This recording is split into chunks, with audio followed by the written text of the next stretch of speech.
إن الحمد لله نحمده ونستعينه ونستغفره ونعوذ بالله من شرور أنفسنا ومن سيئات أعمالنا من يهده الله فلا مضل له ومن يضلل فلا هادي له وأشهد أن لا إله إلا الله وحده لا شريك له وأشهد أن محمدا عبده ورسوله أما بعد فأعوذ بالله من الشيطان الرجيم بسم الله الرحمن الرحيم والليل إذا يغشى والنهار إذا تجلى وما خلق الذكر والأنثى.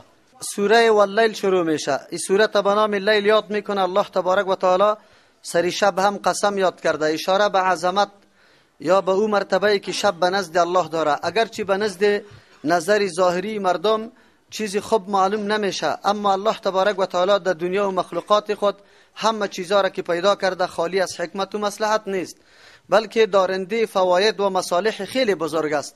از همون خاطر است که الله سرش قسم یاد میکنه. الله که سری کدام چیز قسم یاد بکنه دلالت بالای عظمت و بزرگی او میکنه، یعنی به نزد الله تبارک و تعالی ایام یک امر بزرگ است و آینده انشالله در جواب قسم چه ارتباط قوی داره او را بیان میکنیم. وجه تسمیه سورت واللیل است به خاطری که در اول الله قسم سرش یاد کرده. این سورت نهم سورت است در نزول خود که بعد سوره اعلی و قبل سوره فجر نازل شده. سورت مکی است. حالات اولی پیغمبر علیه الصلاة و السلام مقابله با او دشمنایی که همیشه طعنه میزنن و پیغمبر علیه الصلاة و السلام بسیار رنج میده، در او طور حالتا این سورت ها نازل شده. تمرکز مرکزی سورت فرق گذاشتن در بین اعمال است ان شاء الله که برای ما و شما میایه و مطیع و عاصی با هم فرق داره، مثل که در دنیا در اشیایش تفاوت وجود داره.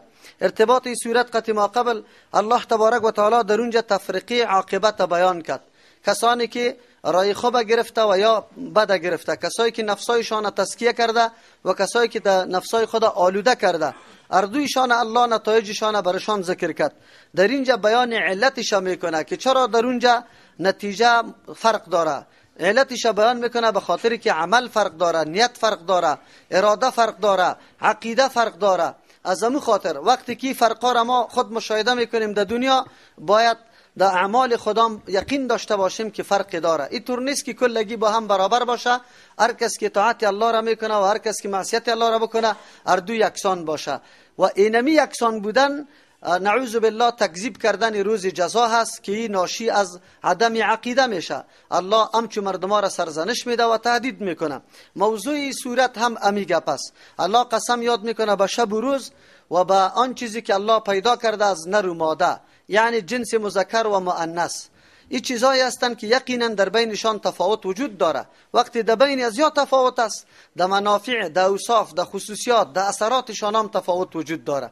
وقتی تفاوت در این موجود شد، حتما در کردار و عمل انسان ها خامخا تفاوت است که در عمل تفاوت شد، در نتیجه به طریق اولا و مبرم بدون از اینکه کسی انکار کرده بتونه تفاوت قائل میشه. از همون خاطر هیچ وقت شده نمیتونه مؤمن برابر کافر باشه یا مؤمن متقی برابر مؤمن فاسق باشه.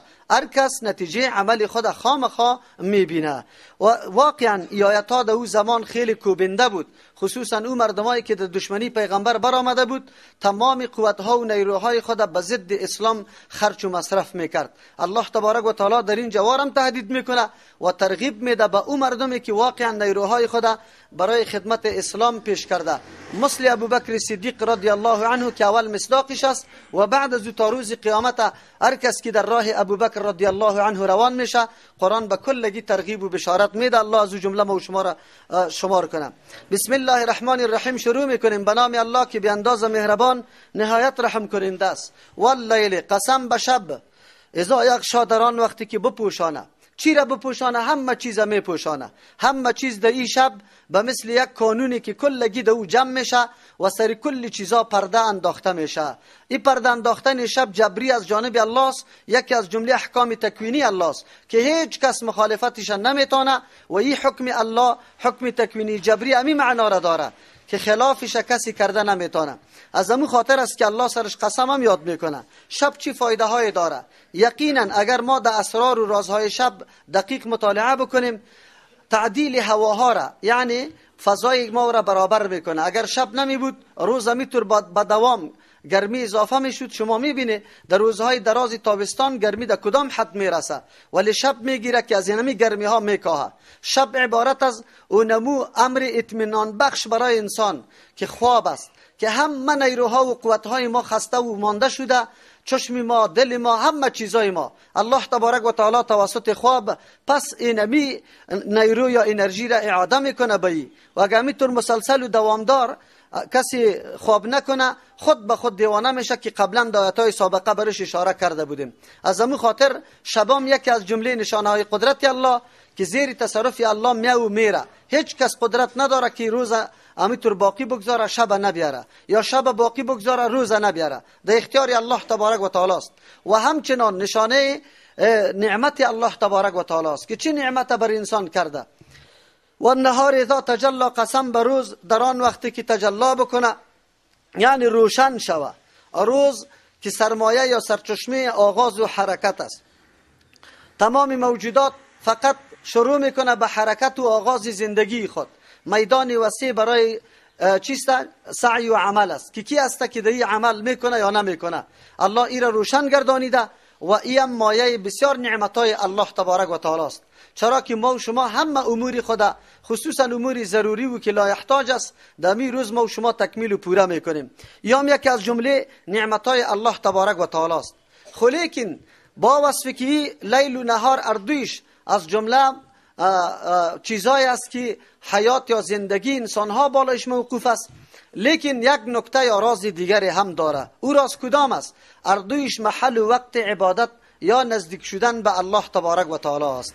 اوقات عبادت الله تبارک و تعالی که پشت سر بر ما میگه آیت قرآن ان سعیکم لشتا، یقینا شب و روز اردویش میدان سعی و کوشش اینمی مؤمنان و مسلمان است و اینمی مردم است که چه قسم سعی میکنه. البته بندگان الله متنوع است. کسی کافر است نعوذ بالله نه شبش با طاعت الله تیر میشه و نه روزش، و کسی مؤمن است که شب و روز در طاعت الله است. چه خوشبندگانی که واقعا و نعمتهای روزی الله را هم در نظر میگیره و نعمتهای شب الله را هم در نظر میگیره. امیدانه که من یک بنده و مخلوق الله هستم و در نظام الله باید روان باشم، خلاف ورزی زور نکنم. تاسف خود در اینجاست که حال حالات دیگرگون شده.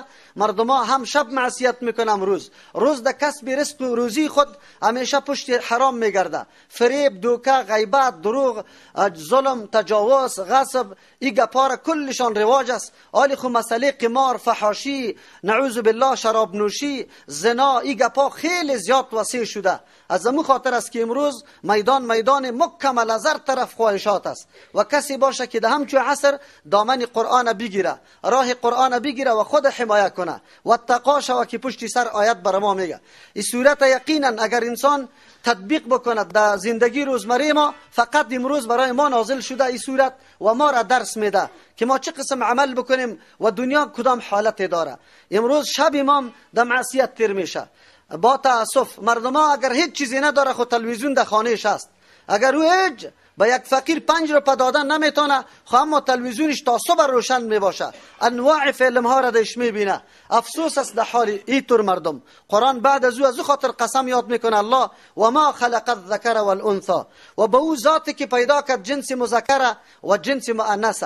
در حقیقت سعی کننده ها اینمی دو طایفه است، جنس مذکر و جنس مؤنث. در این اوقات چه قسم سعی میکنه؟ این در اختیاری خود بنده ها قرار داره. الله از او خاطر اینجا یاد کرده. تفاوت در شب موجود است، در منافع و اسرار شب موجود است. تفاوت در روز موجود است، در ذاتش، در منافع و در مصلحتش موجود است. تفاوت در وجود مذکر و مؤنث بالکل موجود است. الله تبارک و تعالی بنیه یا جسم مرد با زن متفاوت پیدا کرده. امی قسم اوصاف یا نیروهایی که در وجود اردو گذاشته با هم متفاوت است. آثار و خصوصیات اردو هم بالکل متفاوت است. خو لیکن اردو گپ نه شب نه روز، نه مذکر نه مؤنث، هیچ کدامش یکی از دیگه مستغنی نیست. شب به روز ضرورت داره، روز به شب ضرورت داره. هر کدامش مکمل یکی دیگه است. مذکر به مؤنث، مؤنث به مذکر ضرورت داره. هر کدام مکمل یکی دیگه است. اگر هر کدام بخیزه یکی را نفی بکنه، نظام زندگی دنیا برهم میخوره. از همون خاطر است که آل سعی کننده ها که جنس مذکر و مؤنث است، الله تبارک و تعالی بر ما میگه که آل دنیا میدان سعی است، تلاش است. دیده شو که کی سعی و تلاش میکنه. ان سعیکم لشتا. عجیب درس است برای ما. الله میگه دنیا میدان تلاش است. یکی عمل است، یکی سعی. عمل مطلق انجام دادن کار میگه، اما سعی انجام دادن کار به کاوش، به تلاش، به حسابرسی دقیق که عمل به کدام سیستم انجام بدم. مؤمن با امرای کافر فرقش نمیسته. در خوردن نان، در نوشیدن آب، در رفتنش، در بازار گشتنش، با ملاقات قطعی مردم، با زندگی قطعی زن خانواده مکمل حساب دقیق داره. او کاری انجام میده که او تلاش شده باشه، او منطبق نقشه پیغمبر باشه. او طور نیست که مقصد کار انجام بده. کار انجام بده را الله خوش نداره. لنبلوکم ایکم احسن عملا برای ما گفته. کسی که عملی درست انجام میده، میدان سعی است، تلاش است. هر کس مسابقه داره، هر کس کار داره. و الله میگه که این سعی و این عمل کردی شما لشتا چیست؟ مختلف است، پراگنده است. یکی برای خیر کار میکنه، یکی برای شر. یکی مطیع است، مکمل فرمان بردار، یکی بالکل عاصی است، نافرمان. یکی برای دنیا کار میکنه، یکی برای دین کار میکنه، یکی برای دنیا کار میکنه، یکی برای آخرت کار میکنه.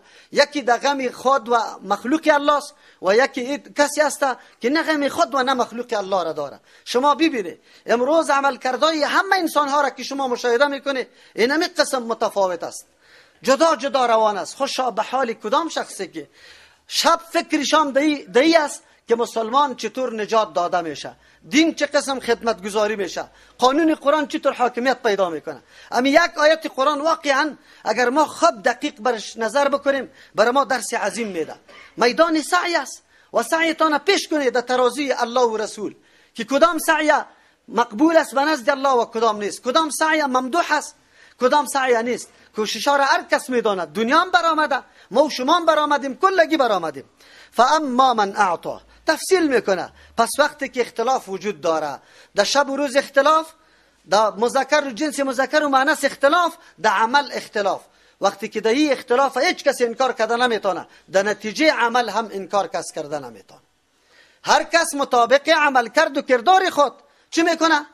نتیجه میگیره، پاداش میبینه. این طور نیسته که خوب کرده ای بد ببینی، بد کرده ای خوب ببینی. این گپ وجود نداره. کی میشه خیر؟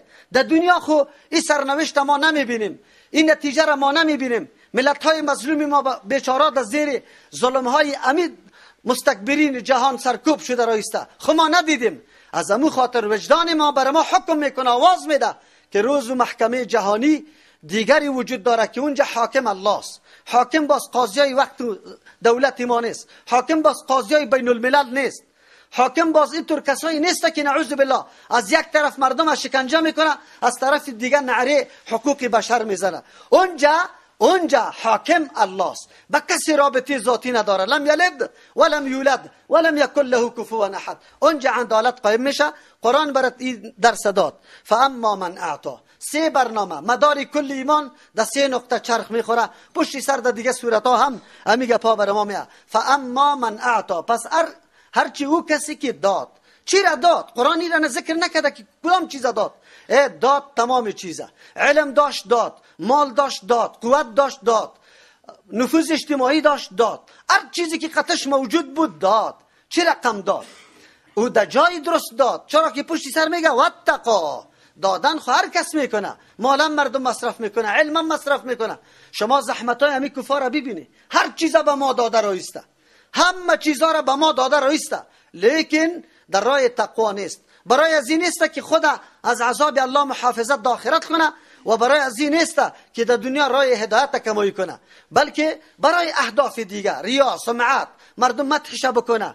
امو نفرتی که در بین یهود و نصارا و مسلمان ها وجود داره او یک کمی کاسته شوه، مردم دیگه نفرت از یا نداشته باشه. این کلی عمل کرده از یا برای خود هدف داره. اما قرآن کدام دادن مدح میکنه؟ امو دادنی که واتقا اختیار کرد راه تقوا را.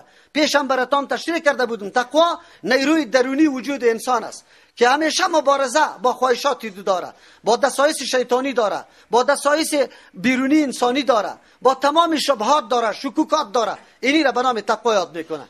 از حرام خدا نگاه کن، از بدعت خدا نگاه کن، از فسق و گناه خدا نگاه کن، از شرک خدا نگاه کن، از کفر خدا نگاه کن، از بخیلی، از همه اوصاف رذیله نگاه کن. این را به نام تقوا یاد میکنه.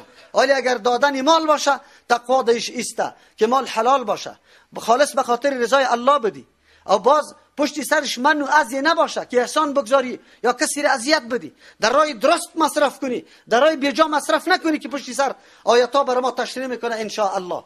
ایرا میگه دادن به تقوا. علم اگر امرایت باشه برای تقوا باشه، علم نباشه که خلاف دین استعمال کنی، مردم گمراه بسازی، مردم طرف شرک دعوت بدی، بدعت دعوت بدی. با تاسف امروز علما دعوای علم داره اما علم در مسیر تقوا برابر نکرده.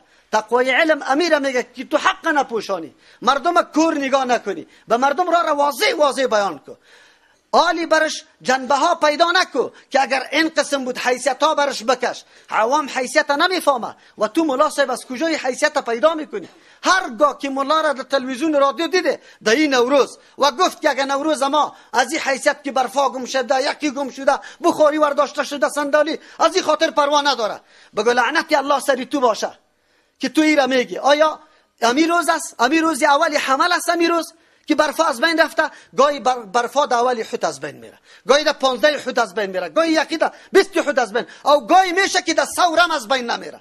اگر توی دلایل میگیری دلیل ناقص از مولوی صاحب، برای ما سند پیش کو، سند دلیل دین برای ما بگو، فریب نخوری.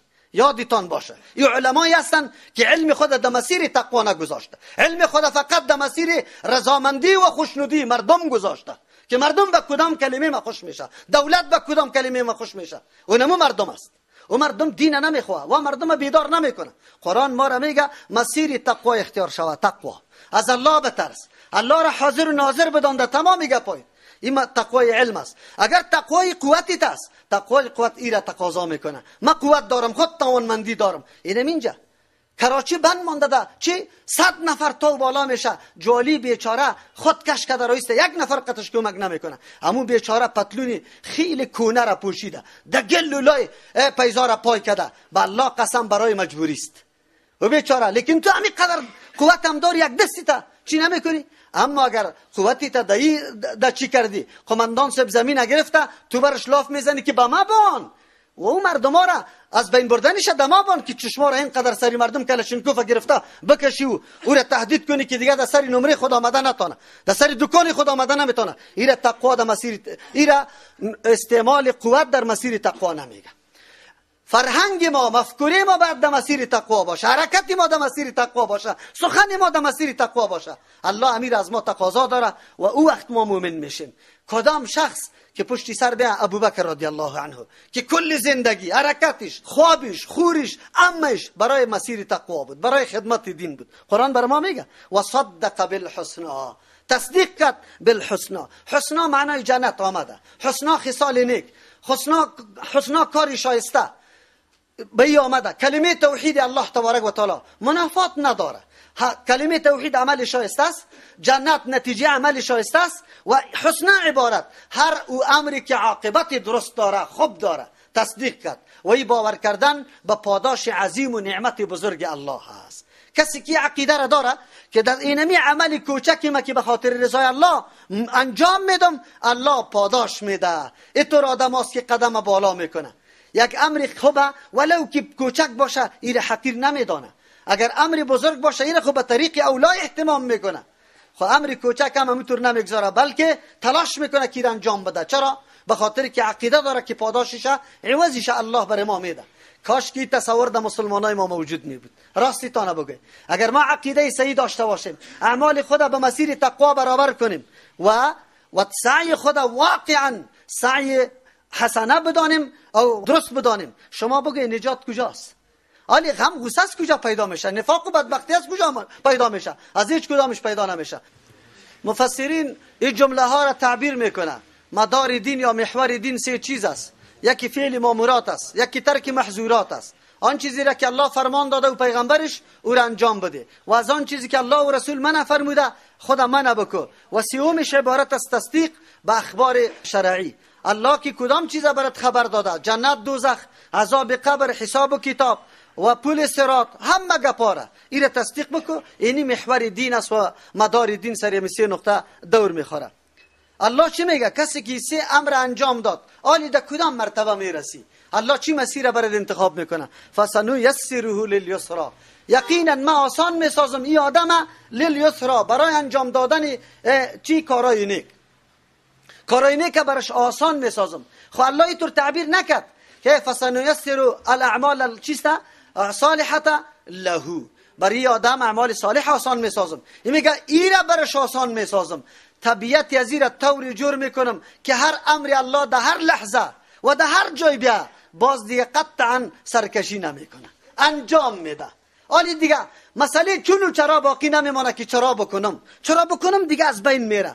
الله تبارک و تعالی دوی مرتبه انسان برسانه. واقعا لذت دین، حلاوت عبادت وقتی آدم درک میکنه که دمی مرتبه برسه که اونجا دیگه مسئله شبهه، سوال، اعتراض گم میشه. فقط گوش گرفته که فرمان الله و رسول چی رقم آمده. امروز ببینی مردم ما در مقابل سنت رسول الله چی قیام است، در مقابل عقیده قرآن مردم چقدر مقاومت میکنن، دعوت میده اولی اینطور است، کرامت اینطور است، قبر اینطور است. عجیب گپاست. الله این مردم هیچ نمیگه که پیش الله رفته نیستیم، این مردم کدام طرف دعوت داده رو نیستیم، یا هیچ چیزی نمیکنه، با این نظر نمیکنه. ای افسوس که ما به مو مرحله برسیم که بله تصدیق به کتاب الله داریم، دیگه چون و چرا نمیکنیم. قرآن کدام فرمانی که داده، اگر از نماز است، اگر از من شراب است، اگر حجاب است، اگر زکات است، اگر من سود است، اگر هر امر است، با سر رو چشم قبول دارم. آلی دیگه خلل خدشه در قلبم نیست که انتقاد کنم. چرا؟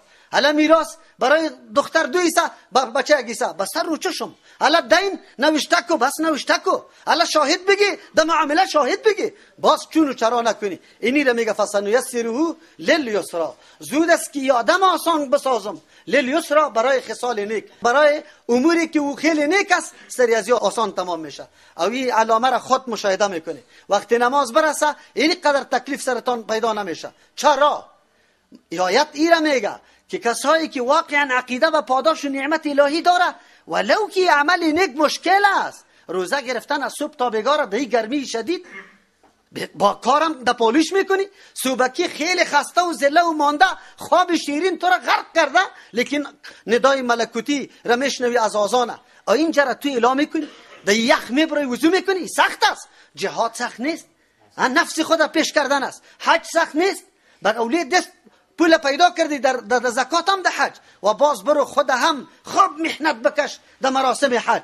یکی افغانی های ماسته یا خود امارا خوب کنه، محنت نمیکشه و اونجا مال خودم مصرف کنه.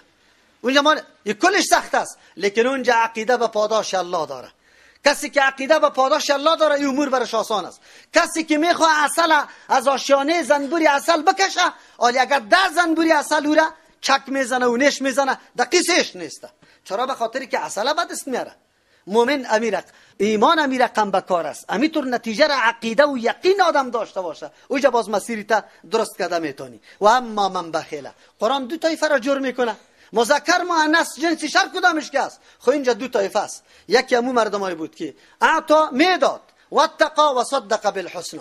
یکی کدام است؟ و اما من بخیل، هرچی کسی که بخل ورزید و استغنا، خدا به پروا گرفت از نعمتهای الله، از مغفرت و بخشش الله، از هدایت الله.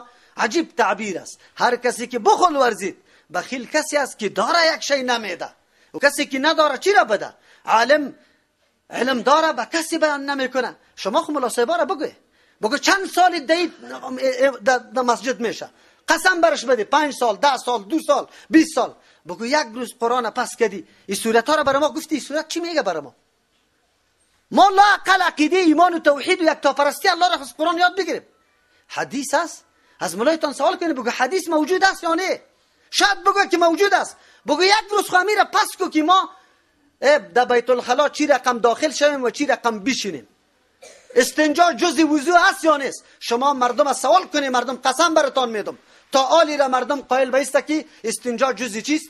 وضو. از همون خاطر استنجا را 5 ساعت پیش کرده، وقتی که وضو میکنه میره چی میکنه؟ استنجا میکنه. و برادر استنجا و وضو با هم اعمال جداست. او امر ضروری و طبیعی هر وقت برای آدم پیدا میشه، خیر و خلاص. وضو برای خود اعمال داره. خو شما باور به الله بکنید ملایش نمیفهمه، تو پشت عوامش میگردی. البته کلگی من نمیگم، یادتان باشه منظوری من بعضی است که نمیتور وقت تیر شده ولی بخل ورزیده، علم خدا فقط بوجی وارد دانش بسته کرده، هیچ چیز بیان نمیشه. نه تنها که بیان نمیکنه ولی تو هم نمیمانه.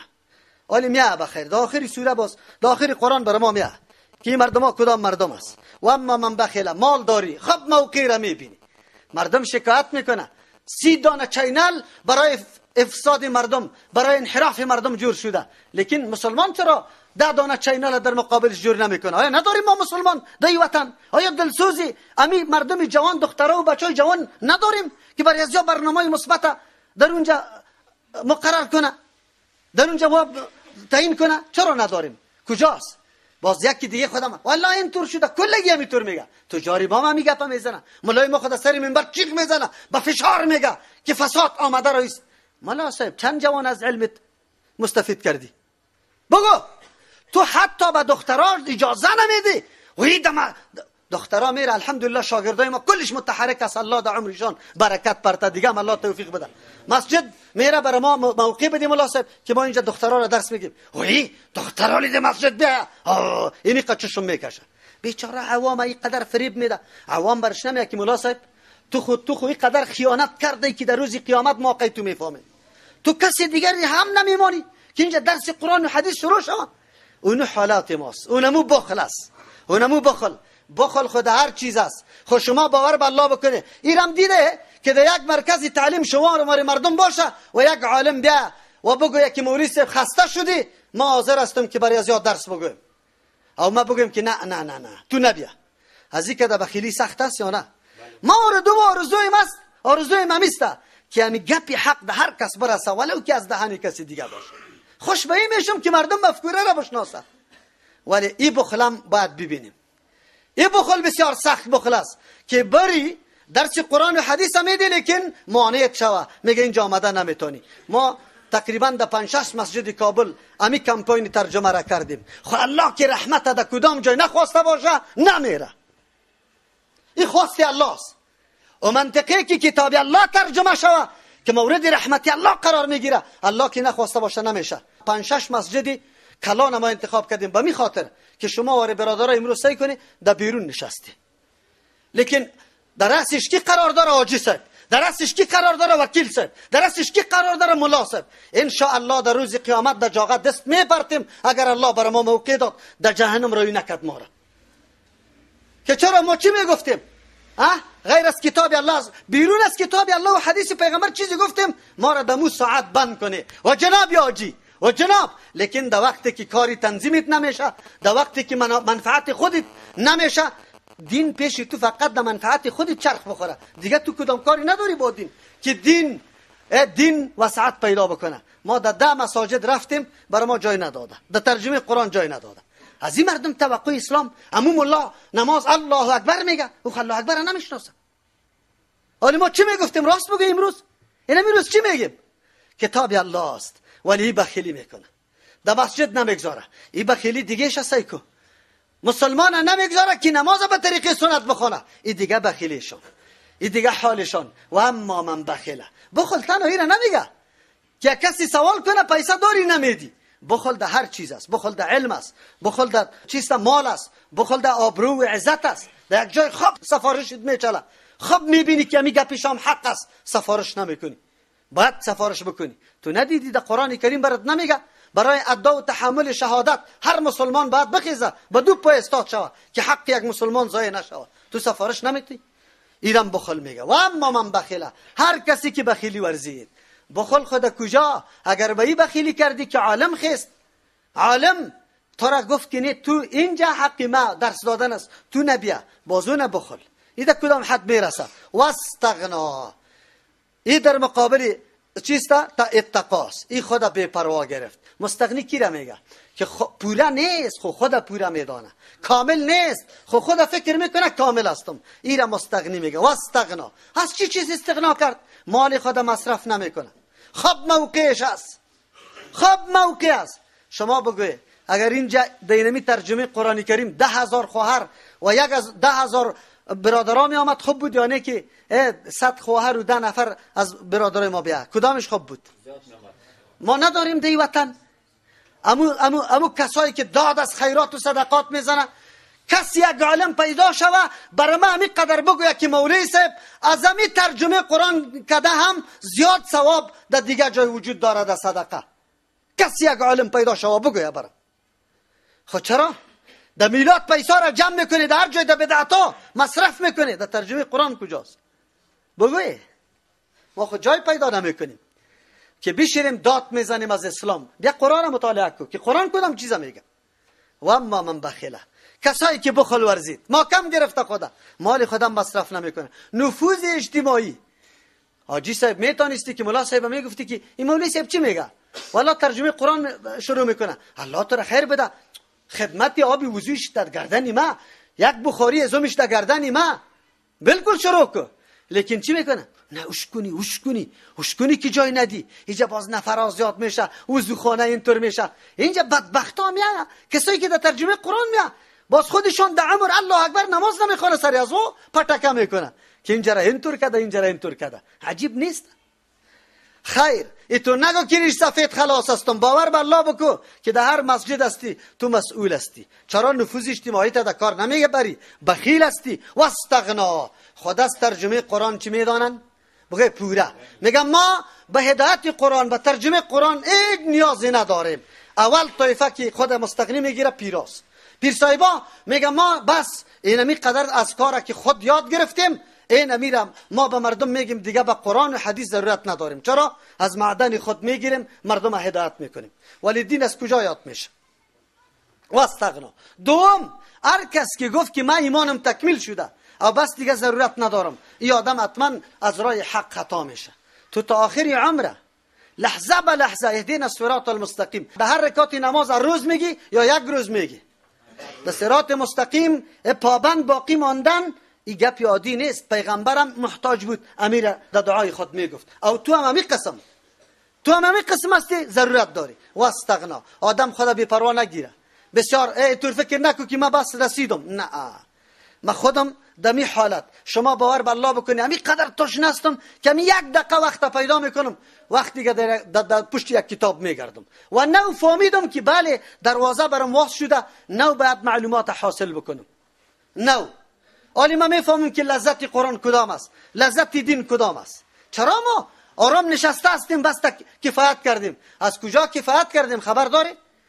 کفایت از روزی که در سن 7 سالگیم نرسیده بودیم، در مسجد در پیش مولا صاحب ما را روان کرده بود. در چند چیز کفایت کرده؟ بنده کیستی خدا، با امت کیستی رسول الله، با ملت کیستی ابراهیم خلیل الله، با چاریاری کیستی، با دوستانی کیستی چاریاری با صفا.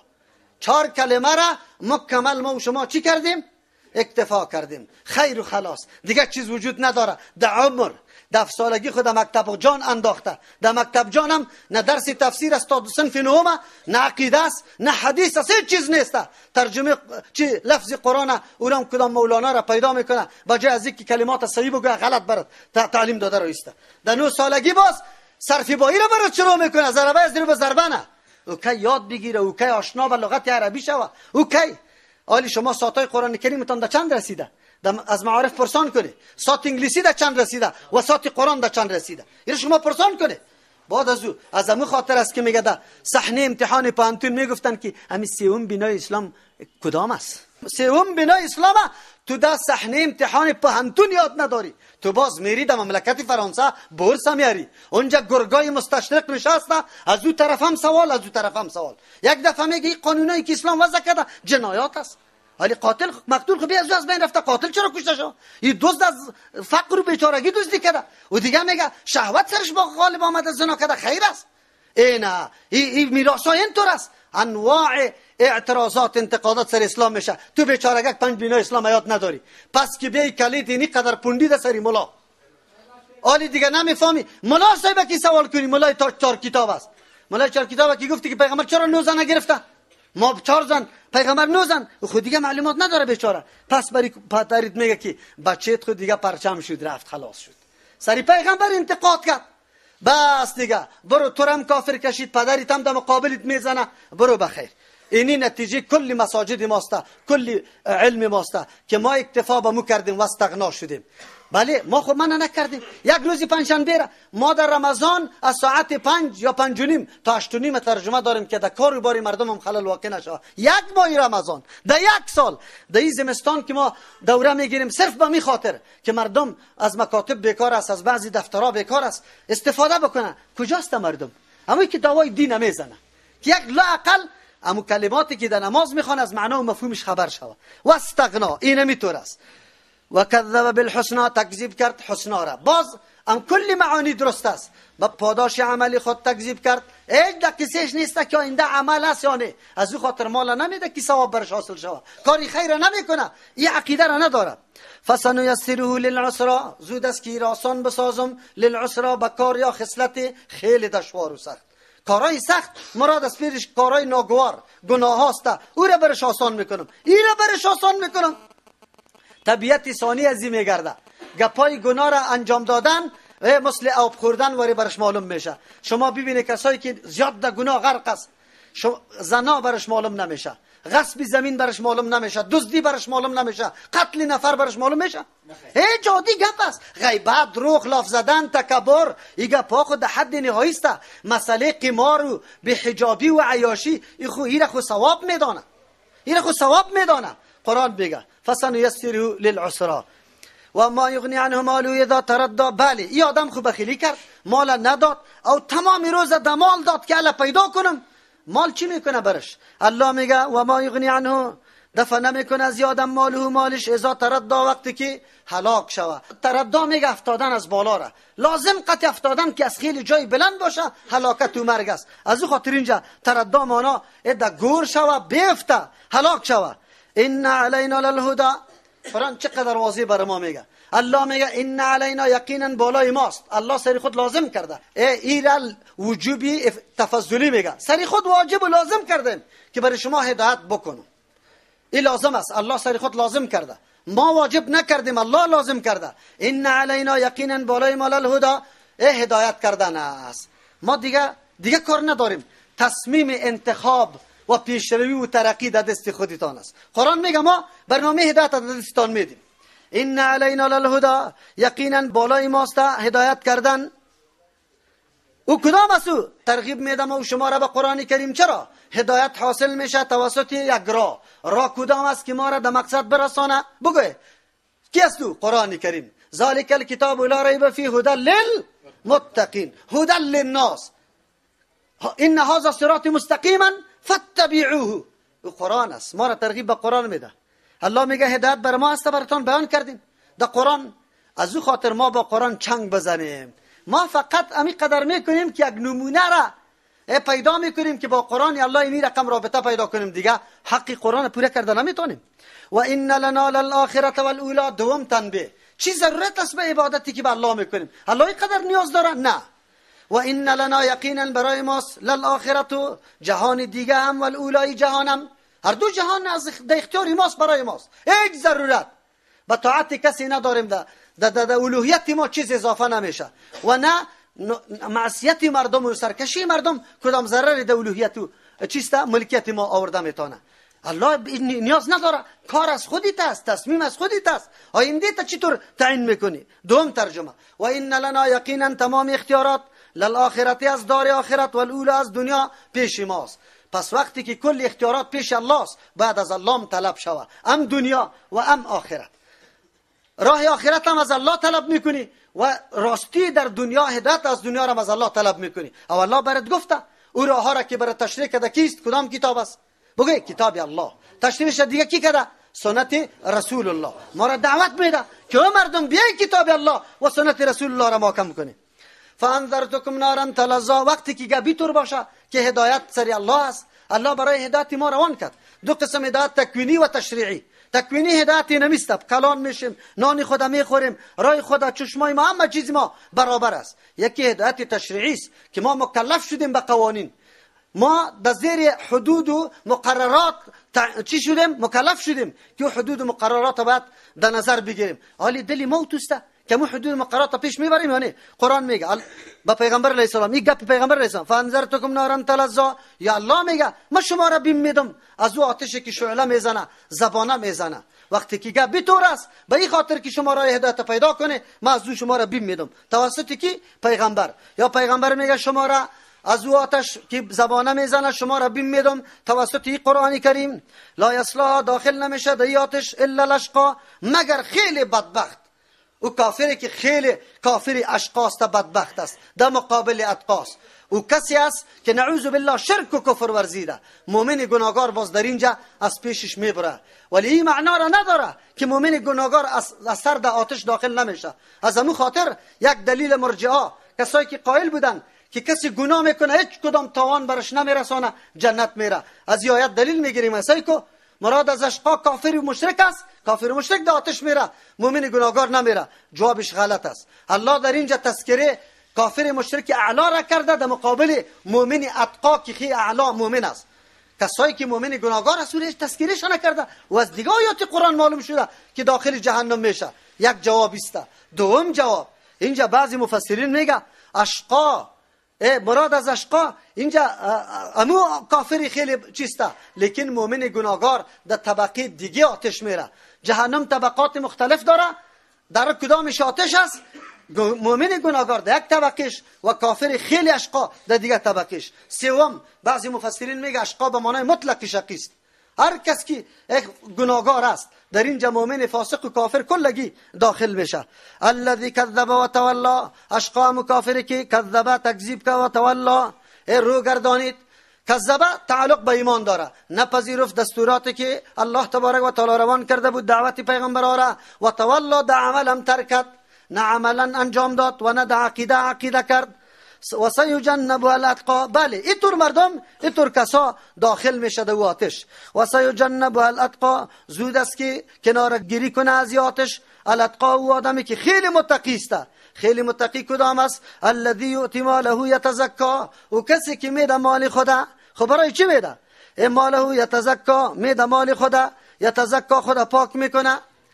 چه رقم خدا پاک میکنه؟ خدا پاک میکنه از هر نوع نعوذ بالله کارای ناروا، خدا پاک میکنه از ریا و سمعت، یا یتزکا خدا پاک میکنه از اینکه نعوذ بالله در ایمانش خلل واقع شود. تزکا هم در مال تعلق داره، هم در عقیده تعلق داره. مال میده به خاطری که صفاتای مذموم درش پیدا نشود، بخل، حرص، گپا که سبب دشمنی در بین مؤمنا میشه. یکی مال میده به خاطری که عقیده به آخرت داره، یتزکا نفس خدا پاک میکنه به خاطری که عقیده به آخرت داره که الله پاداش برش میده. یا یتزکا مال داده رایسته، ایمان خدا پخته کرده رایسته. به دادن ایمان آدم دیگه پخته میشه و این ترغیب است برای او کسانی که مالدار است که مال خدا مصرف کنه تا ایمانشان دیگه پخته شود. و مال احد عنده نیست برای هیچ کسی به نزد طور شخص من نعمت کدام احسان، کسی سرش احسان نکرده تجزا که عوض از داده شود. این آدم مصرف به خاطر نمیکنه که دیگه کس سرش احسان کرده این بدلش میده. مسلک عالی در دنیا مکمل میگه پس نان داده نان میده برات، احترامش کرده احترامت میکنه. نه، اگرچه احسان در مقابل احسان این کاری خوب است، این بالکل درست است. یک آدم قطعی تو معامله و کاری خوب میکنه، تو هنوز اضافه قطعش معامله بکن، به شرطی که او طمع نداشته باشه، به شرطی که او نیت نداشته باشه که من کم میدم ای باز برام زیاد میده. او آیت پیش تیر شده بود، او تو نباشه. به خاطر رضای الله با کسی مساعدت کمک کردن، ولی این طمع را نداری که از او زیاد بگیری یا پس برات بدل بده. اینی ممدوح است و خوب کار است و تو در مقابل خوب چیز برش بده، این بالکل در شریعت است. اما اینجا منظور است که آدم آنقدر از هم لحاظا پاک است که همین لحاظم قطش نیست که کسی قطش خوب کرده این قطش خوب میکنه. نه، این به خاطر رضای الله کار میکنه. از اون خاطر استثناء الا به معنی لکن است. لکن ابتغاء وجه ربه الا ابتغاء وجه ربه الاعلی، این لکن برای طلب کردن وجه پروردگار ما شما در عرف خود استعمال میکنیم. بروی توی کار کردم، بروی الله کار میشه، هیچ کدام تاویل مویل نمیکنیم. امور رقم که لایق شان الله است. صفاتی که در قرآن و حدیث میاد مسلک سلف امیستاد صحابه و تابعین که او صفات به الله ثابت میکنی، تاویل، تشبیه، تحریف، تعطیل نمیکنی. به الله ثابت است. یا است که مراد از وجه اینجا الا ابتغاء وجه ربه الاعلی، مگر به خاطر دیدن روی الله که لایق شان است که در روز قیامت دیدار الله نصیب شود، این مصرف میکنه. خو از کدام؟ از پروردگار خود الاعلی که خوب بلند و بالاست. یادم همینطور کرکرانه مصرف نمیکنه، اینقدر آگاهی داره که این روی پروردگار خدا رب در صفت ربوبیت ایره واحد میدانه که مالک، متصرف، دهنده کلش الله است. مالم الله برام داده، از او خاطر ما باید مصرف کنم، پیش ما باقی نمیمانه. اعلا صفت عالی الله را خوب آگاهی داره، میفهمه که این مصرف ما به جای نمیره، این مصرف ما خیلی نتیجه درست داره. از او خاطر صفات الله را شناخته این کار میکنه. ولا سوف یرضا، زود است که راضی شوه با یک جواب اجمالی که اینطور یک جمله است که کل نعمتای عظیم و بی‌نظیر در این ذکر شده. ولا سوف، زود است، یرضا که خوش شوه. با چی چیز خوش شوه؟ از هر نگاه خوش شوه، از نگاهی نعمتی که برش داده میشه، جنتی که داده میشه، هر چیزش خوش شوه. اینقدر نعمت و احسان الله با ما میکنه و ما مصرف نمیکنیم، نه علم خدا، نه قوت خدا، نه مال خدا، کلا قطعا نه، بلکه ما تلاش بکنیم که مصرف بکنیم.